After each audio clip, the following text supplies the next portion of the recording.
हाँ जी, तो हमने लास्ट वीडियो में देखा था कि एपी क्या होती है, क्या फर्स्ट टर्म होती है, क्या तो उसका कॉमन डिफरेंस होता है।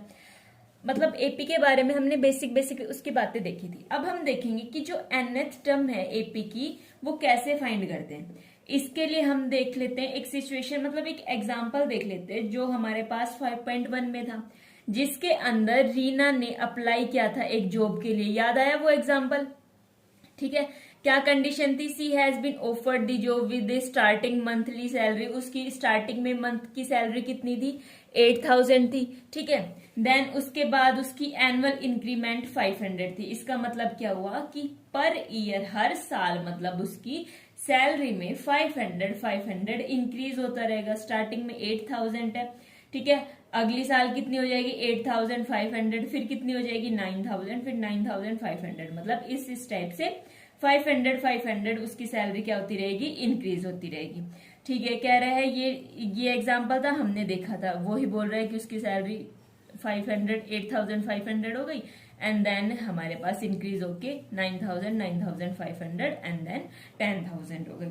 ठीक है। ऐसे ही बोल रहे हैं थर्ड ईयर, तीसरी साल उसकी सैलरी कितनी होगी? इस सैलरी में कितना और इंक्रीमेंट हो रहा है? ये कौन से ईयर है? ये सैलरी सेकंड ईयर है, ये वाली सैलरी। एंड इस सैलरी में 500 का इंक्रीमेंट होगा ना, बोल रखा है हर एनुअल इंक्रीमेंट 500 होगा। देन ये मेरे पास क्या हो जाएगी? 9,000। अब देखना इसको मैंने किस स्टेप से रिप्रेजेंट किया है, ये ही यहाँ मेन है, क्योंकि यहाँ हम देख रहे हैं किसी भी एपी की nth टर्म किस टाइप से फाइंड करते हैं। अब देखना 8,000 प्लस 2 इंटू 500, इसको मैं कैसे लिख सकती हूँ? 2 को क्या लिख सकती हूँ? 3 माइनस 2। अब ये क्यों कर रही हूं, तो अब ये ध्यान से देखना। ठीक है। यहां हो गया 3 माइनस 1 इंटू 500। ठीक है। फोर्थ ईयर में हो गया मेरे पास 4 माइनस 1 इंटू 500। फिफ्थ ईयर में हो गया 5 माइनस 1 इंटू 500। हर ईयर का चल रहा है। थर्ड ईयर है तो 3, फोर्थ ईयर है तो 4, फिफ्थ ईयर है तो 5। इस स्टेप से लेके चल रहा है। ठीक है। अब इसका फॉर्मूला आएगा, देखते जाना। कह रहा है कि जो पीछे जो पैटर्न चल रहा था ना, उसी पैटर्न को देख के आपको 6th ईयर की इसकी सैलरी बतानी है, एंड देन बतानी है आपको 15th ईयर की, देन 25th ईयर की। इस स्टेप से आपको करके इसकी क्या बतानी है? सैलरी बतानी है। चलो तो देख लेते हैं। अब देखते हैं कि सैलरी उसकी 15th ईयर में कितनी होगी। इस सैलरी में कितना इंक्रीमेंट होगा? 500, 500, 500 कितने टाइम होगा? Salary of the 14th year plus मेरे पास कितना हो जाएगा? 500। यही तो होगी ना। 15th ईयर की सैलरी कितनी होगी? जितनी 14 ईयर की सैलरी होगी उसके अंदर मेरे पास कितना ऐड हो जाएगा? 500 ऐड हो जाएगा। ठीक है, बिल्कुल। अब 14 ईयर की सैलरी मेरे पास कितनी होगी? जितनी मेरे पास 13 ईयर की सैलरी प्लस मेरे पास कितना हो जाएगा? 500। अब देखना 14 ईयर की सैलरी 8,000 के अंदर ये कितनी बार ऐड होगा? ये 13 बार ऐड होगा। ठीक है, 13 बार ऐड होगा। देन 8,000 प्लस 14 इंटू क्या हो गया मेरे पास? 500 हो गया। ठीक है। मतलब ये था कंक्लूजन कि 15th ईयर की सैलरी मेरे को क्या निकालनी है? 15 माइनस 1। ठीक है। फोर्थ ईयर की निकाल रहे थे तब मेरे पास क्या हो रही थी? 8,000 प्लस 4 माइनस 1 इंटू में उसका जितना भी इंक्रीमेंट है, जो मेरे पास कितना था? 500 था, वो मेरे पास इतना हो रहा है। ठीक है। तो अब इसी पैटर्न से चलते हुए मैं 25th ईयर की निकाल सकती हूँ बिल्कुल इजिली। ये सब करने की जरूरत नहीं है, क्योंकि 25th 15 जितना भी सिंपल नहीं है। फिर बोल देगा कि 50th ईयर की, फिर उसका तो और भी ज्यादा डिफिकल्ट होगा, है ना। तो इस टाइप से यदि मेरे को यहाँ पे 100th ईयर की भी पूछेगा ना, तो भी मैं 100 माइनस 1 करके बहुत इजिली निकाल दूंगी।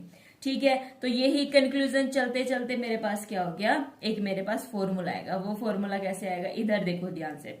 मान लिया मैंने ये सारे A1 A2 A2 A1 A2 A3 and up to ये मेरे पास कोई भी एक एपी है जिसकी फर्स्ट टर्म मेरे पास A1 है। A1 मेरे पास A ही होता है और कॉमन डिफरेंस D होता है। कि अब क्या कॉमन डिफरेंस होता है, फर्स्ट टर्म क्या होती है, कॉमन डिफरेंस कैसे फाइंड करते हैं, ये सब हम पहले ही देख चुके हैं। अब सेकंड टर्म क्या होती है? A2 A plus D.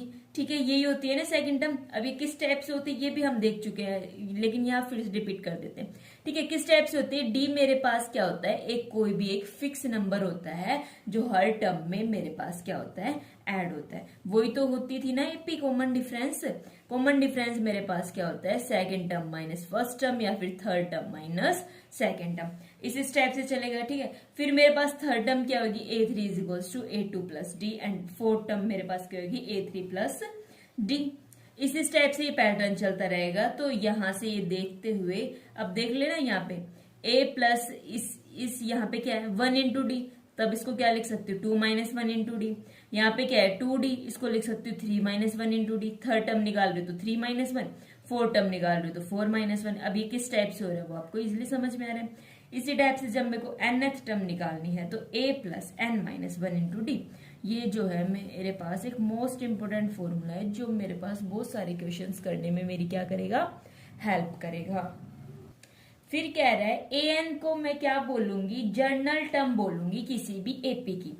फिर if there are m term, यदि m टर्म है ना एक एपी में, देन am रिप्रेजेंट करेगा मेरे पास उसकी लास्ट टर्म को, जिसको मैं कई बार क्या लिख दूंगी, l से रिप्रेजेंट कर दूंगी, ठीक है। लास्ट टर्म को कई बार मैं किससे रिप्रेजेंट कर दूंगी, l से रिप्रेजेंट कर दूंगी। अब ये थोड़ा कंफ्यूजिंग लग रहा होगा, बट कोई बात नहीं, जब एग्जाम्पल देखेंगे ना तब बहुत अच्छे से समझ में आ जाएगा। इतना समझ में आया कि nth टर्म निकालने का फॉर्मूला मेरे पास क्या होता है, इतनी बात समझ में आई, ठीक है। ये ही सबसे ज्यादा इंपॉर्टेंट था और सबसे इंपॉर्टेंट बात आपको समझ में आ चुकी है, ठीक है। इससे पहले जो भी वो देखा, जो भी वो कहानी चल रही थी, वो सिर्फ ये फॉर्मूला आया कैसे है वो ही कहानी चल रही थी।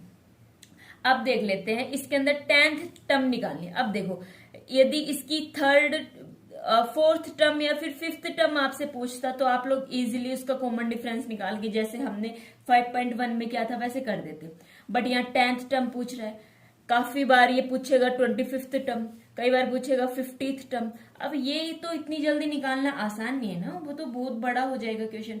तो इस टाइप के क्वेश्चन को इजीली सोल्व करने के लिए मेरे पास ये एक मोस्ट इंपोर्टेंट फॉर्मूला है, ठीक है।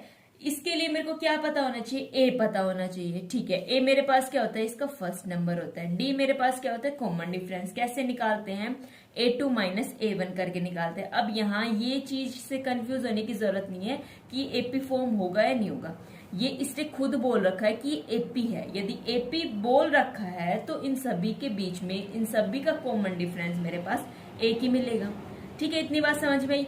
n मेरे पास क्या होता है, कौन सी नंबर ऑफ टर्म, कौन सी टर्म निकालनी है, ठीक है। अब n की वैल्यू यहाँ 10 है, a की वैल्यू यहाँ 2 है, d की वैल्यू मैं कैसे निकालूंगी 7 माइनस 2, जो कि मेरे पास कितनी आ जाएगी 5 आ जाएगी। सिंपली इस फॉर्मूले के अंदर पुट कीजिए, पुट करने के बाद मेरे पास क्या हो जाएगा, a plus n minus 1 into D, 2 plus 10 minus 1 into D. Simple value put किए, वैल्यू पुट करने के बाद मेरे पास ये वैल्यू आ गई। अगला एग्जांपल देखिए, which of the term of the AP is minus 81। हाँ जी, अब इस टाइप के क्वेश्चंस भी आ सकते हैं कि एपी की कौन सी टर्म मेरे पास क्या हो जाएगी, नेगेटिव ऑफ 81, ठीक है। Also is any term zero, क्या कोई भी टर्म जीरो होगी, ये भी बतानी है। इसके लिए आप अपना रीजन बताइए, ठीक है। तो चलो भाई देख लेते हैं इसके अंदर क्या बताना है, विच टर्म, कौन सी टर्म, मतलब क्या फाइंड करना है, एन फाइंड करना है। इतना समझ में आया, ठीक है। ए एन की वैल्यू कितनी दी हुई है, लास्ट टर्म, या फिर ठीक है कितनी दी हुई है minus 81। A N is equal to A plus N minus 1 into D. A N की वैल्यू मेरे पास कितनी है माइनस 81, प्लस ए की वैल्यू गिवन है, एन की वैल्यू नहीं पता, एंड देन मेरे को किसकी वैल्यू पता है, डी की वैल्यू पता है। ये सिर्फ एक इक्वेशन बन गई है। अब इक्वेशन को कैसे सोल्व करते हैं वो आप इजिली जानते हैं, फिर भी देख लेते हैं कैसे क्या है। इसने क्या है 21 minus 3n and plus 3, 21 plus 3 मेरे पास हो जाएगा 24, 24 माइनस 3n, ठीक है। अब 24 उस साइड जाएगा तो माइनस 81 माइनस 24 कितना हो जाएगा, minus 105 is equals to minus of 3n।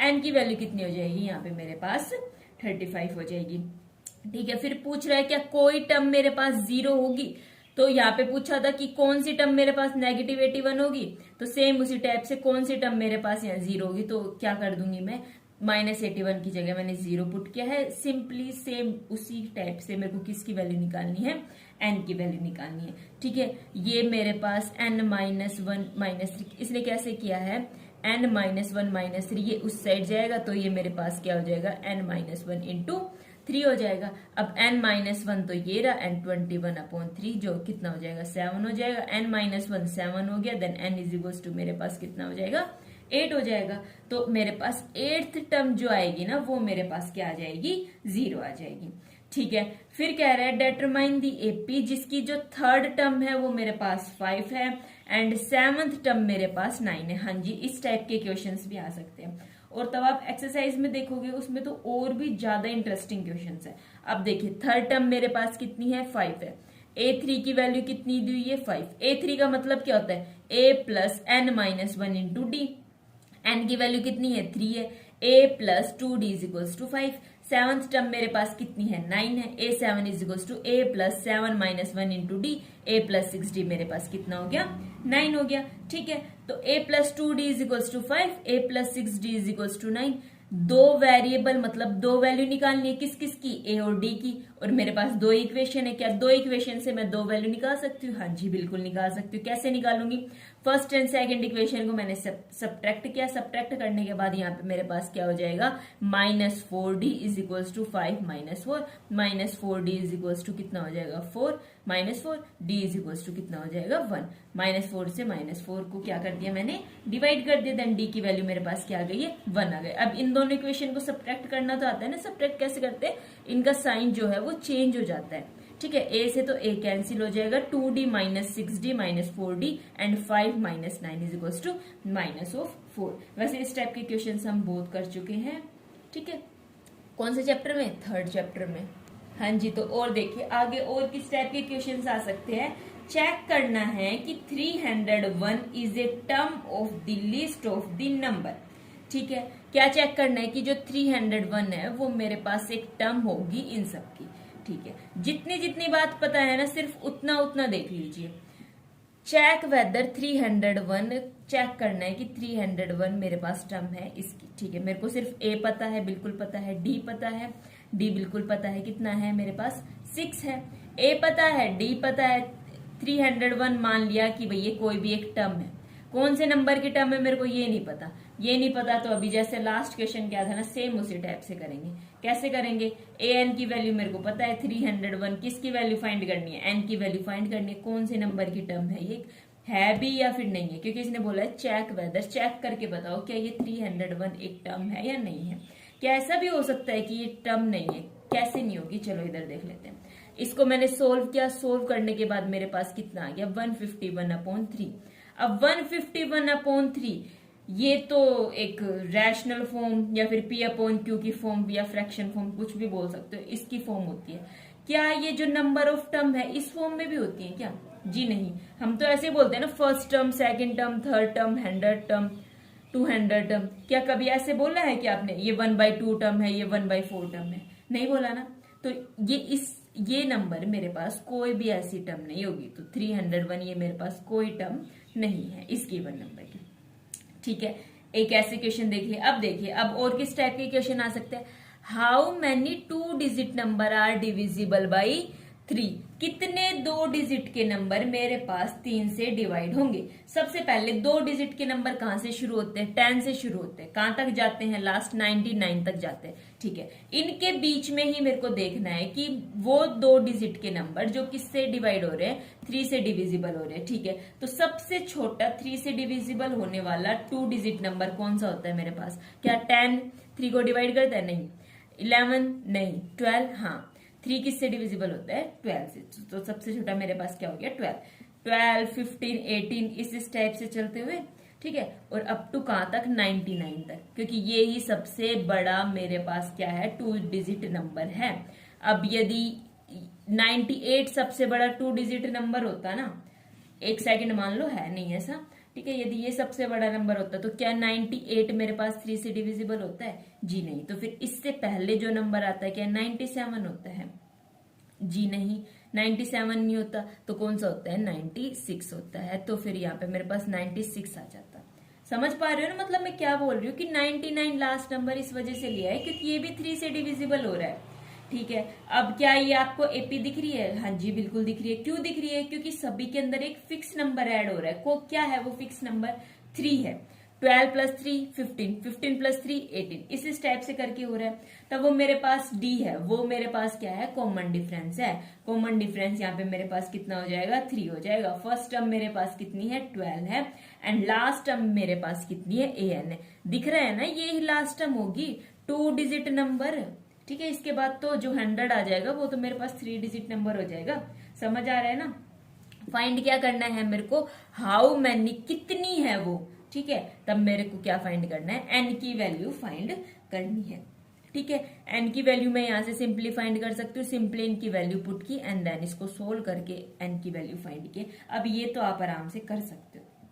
अगला एग्जांपल देखो, 11th टर्म फाइंड करनी है फ्रॉम द लास्ट। हाँ जी, अब इस टाइप के क्वेश्चन भी आएंगे। अब तक जो हम कर रहे थे ना वो हम स्टार्टिंग से कर रहे थे। ये कह रहा है कि ठीक है, अब 8th एग्जांपल देखिए, ये मेरे पास एक एपी गिवन है, बोल रहा है कि 11th टर्म फाइंड करनी है फ्रॉम द लास्ट। जब भी इस टाइप के क्वेश्चंस आए हम किस टाइप से करेंगे, लास्ट से फाइंड करनी है ना, तब इसको मैं पहले लिखूंगी, -62 पहले लिखूंगी, फिर इसके बाद जो नंबर आएगा, ठीक है, -59, -56 एंड अप टू इस टाइप से चलते हुए मैं कहां पहुंचूंगी, 7 एंड 10। अब देखना, ये एक एपी है, फर्स्ट टर्म मेरे पास कितनी है, -62, ठीक है। कॉमन डिफरेंस कितना है, second term minus of minus first term, ठीक है। इसी टाइप से निकालते हैं कॉमन डिफरेंस, ठीक है, दिख रहा है ना, ठीक है। कॉमन डिफरेंस इसी टाइप से निकालते देन ये मेरे पास कितना हो जाएगा, -59 + 62 विच इज इक्वल्स टू +3। मेरे को ए पता चल गया -62, डी पता चल गया 3, मेरे को क्या निकालना है, एन पता है 11, देन फाइंड क्या करना है, ए एन फाइंड करना है। सिंपल फॉर्मूले के अंदर पुट कीजिए आप वैल्यू और ये मेरे पास जो है आंसर आ जाएगा। जब भी ऐसा बोल देना फ्रॉम द लास्ट, देन इस टर्म को लास्ट से लिखना शुरू कीजिए। अब इसके अंदर मैंने क्या किया, देखो ये अब आगे वाले नंबर किस टाइप से लिखते हैं इसको ध्यान से समझने की कोशिश करना। कैसे लिखूंगी मैं इसको, यहाँ पे डी मैंने निकाला, A2 - A1, कितना डी आ गया यहाँ पे मेरे पास -3। देन हम यहाँ करेंगे ना तब इसको +3 कर देंगे, -62 + 3 जो मेरे पास कितना हो जाएगा, -59। अब बोल रहे हो कि इसको +3 क्यों कर रहे हैं, क्योंकि डी तो मेरे पास -3 है। हाँ जी बिल्कुल। अब देखना क्यों कर रहे हैं इसको, क्योंकि मैं ले रही हूं, अब ये चल रहा है स्टार्टिंग से, तब हो रहा है मेरे पास क्या, -3। अब मैं ले रही हूं लास्ट से, तब हो रहा है क्या मेरे पास, +3। ठीक है, आया समझ में। सिंपल इसके अंदर पुट करना है एंड देन इसकी वैल्यू फाइंड करनी। अब 9th एग्जांपल देखिए, a sum of ₹1000 is invested 8% simple interest per year. Per year मेरे पास कितना इंटरेस्ट लग रहा है, 8% लग रहा है। कैलकुलेट करना है इंटरेस्ट मेरे को किस पे, end of the year, last year पे कितना लगेगा। डू दी, क्या ये जो इंटरेस्ट होगा क्या वो मेरे पास एक एपी फॉर्म कर रहा है या नहीं कर रहा है। यदि एपी फॉर्म कर रहा है तब मेरे को बताना है कि 30th ईयर 30 साल बाद इसका इंटरेस्ट मेरे पास कितना हो जाएगा। ठीक है, अब देखो सिंपल इंटरेस्ट कैसे निकालते हैं, P into R into T upon 100।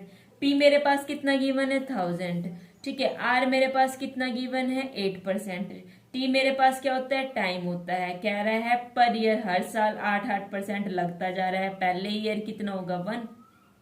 पहले ईयर होगा ₹80। सेकंड ईयर कितना होगा, बस इसकी जगह 2 रखना है। फिर थर्ड ईयर इतना होगा।